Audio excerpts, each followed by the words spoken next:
Harta kita ada 5, tadi sudah disebutkan 3, sekarang yang keempat dan 5. Yang keempat, apa sikap kita terhadap harta, yakni memperhatikan makhraj atau apa, tasarruf pembelanjaannya, pengeluarannya. Kita perhatikan aspek apanya. Pertama, ukurannya. Jadi kalau membelanjakan jangan boros, jangan terlalu boros, jangan terlalu irit. Dulu sudah diterangkan ini. Yang kedua, dibelanjakan ini berarti ukurannya, kadar atau volumenya. Yang kedua, pengeluarannya diletakkan sesuai dengan haknya, sesuai dengan alamatnya, tujuannya. Jadi apa yang telah kita dapatkan itu yang halal tadi, pemasukannya didapat secara hak benar, nanti dibelanjakan juga secara hak benar. Kenapa? Karena dosa mengambil harta dari sumber yang salah dan membelanjakannya di aspek yang salah itu sama saja dosanya. Jangan kamu pikir mendapatkannya sudah halal, membelanjakannya terus ngawur karena tidak dihitung. Salah, membelanjakannya juga harus benar, mendapatkannya secara benar dan membelanjakannya secara benar. Benar dalam ukuran dan benar dalam apa, tujuan. 4. Yang kelima, yakni niat, menata niat, baik ketika kita mengambil harta, bekerja mencari harta, maupun kita tidak mencari harta, tidak kita cari. Jadi ada akhdu, ada tarku, ada infak, ada imsak. Ini beda-beda. Akhdu itu kita mendapat mencari, tarku itu tidak mencari, infak itu membelanjakan, berarti sudah ada. Imsak itu menahan tidak belanja. Jadi misalnya kenapa ahdu? Karena belum kita raih, ingin kita raih. Kenapa tarku? Karena tidak ingin kita raih.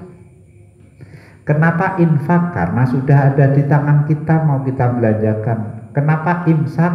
Karena kita menahannya, tidak kita belanjakan. Itu 4 aspek ini harus diniati dengan benar. Sekarang yang ahdu, mengambilnya. Kita saat mencari harta, mengumpulkan harta itu diniati liyasta'ina bihi alal ibadah, mendukung ibadah kita. Begitu juga tidak mencari, ya diniati sebagai zuhud. Bukan karena kita malas, ya ancen ora butuh itu. Nah, kata Imam Sayyidina Ali, ya, kalau orang, ya, seandainya ada orang berhasil mendapatkan harta, ya, seluruh isi bumi ini dia miliki, dia kumpulkan dengan niat mencari ridha Allah, maka dia statusnya zahid. Orang yang sangat kaya raya dengan niat yang benar, dia menjadi zuhud. Sebaliknya, orang tidak punya apa-apa, tidak mencari harta sama sekali, tapi tidak diniati ridhonya Allah, niatnya salah lah, itu berarti dia tidak zuhud. Berarti orang kaya raya bisa zuhud, orang miskin papa bisa tidak zuhud. Berarti biye, ya semua gerak diam, geraknya kita, diamnya kita, gerak mencari harta atau kita tidak bergerak mencari harta, itu memang diniatkan ibadah semua.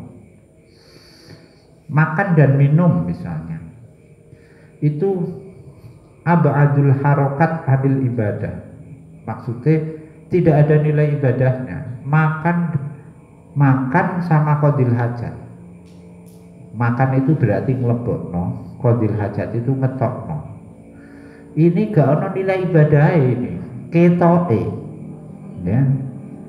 Tapi sebetulnya ya, dengan niat yang benar maka bisa jadi ibadah.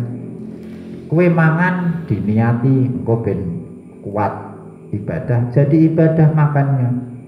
Ngising nguyong ngising mbok niati ibadah jadi ibadah, itu soro dalika ibadah. Tuh kelas ngisingnya jadi ibadah ya untuk ganjaran. Nek mangan mungkin nek awake dhewe kelas mangan mungkin iso ya diniati mangan lah nggo ben kuat traweh lah itu. Tapi kuwaregen ngising engko traweh ben khusuk ketoke kok ora. Nek mangane diniati apik iso, tapi iki meneh ngising lali. Iki diling Bambang Ghazali. Ngising bareng ya niati ibadah. Tuh. Wakadzalika yang bagi adakuna bermana komisin. Pakaian apa saja, peralatan, tempat tidur kita itu mendukung kita untuk ibadah. Maka ya kita niati ketika kita melakukan pengadaan benda-benda itu diniati ibadah. Kalau ada kelebihan mafadula minal hajah dari yang kita butuhkan, ya diniatkan supaya bisa dipakai orang lain untuk tujuan ibadah. Ngono. Jadi piye? Ora ini berarti nek cara khomisah ini kita bahasakan ya orientasi memiliki mengumpulkan harta atau menghindari harta tertentu, infak atau imsak, orientasinya ibadah semua. Gitu. Golek yo kanggo ibadah, ora golek yo kanggo ibadah. Belajarkan ya ibadah, tidak dibelajarkan ibadah. Jangan sampai kelebihan harta kita la yamna'u minhu inda hajatihi, tidak bisa dimanfaatkan sebagai ibadah orang lain. Qala faman utai sapa mongko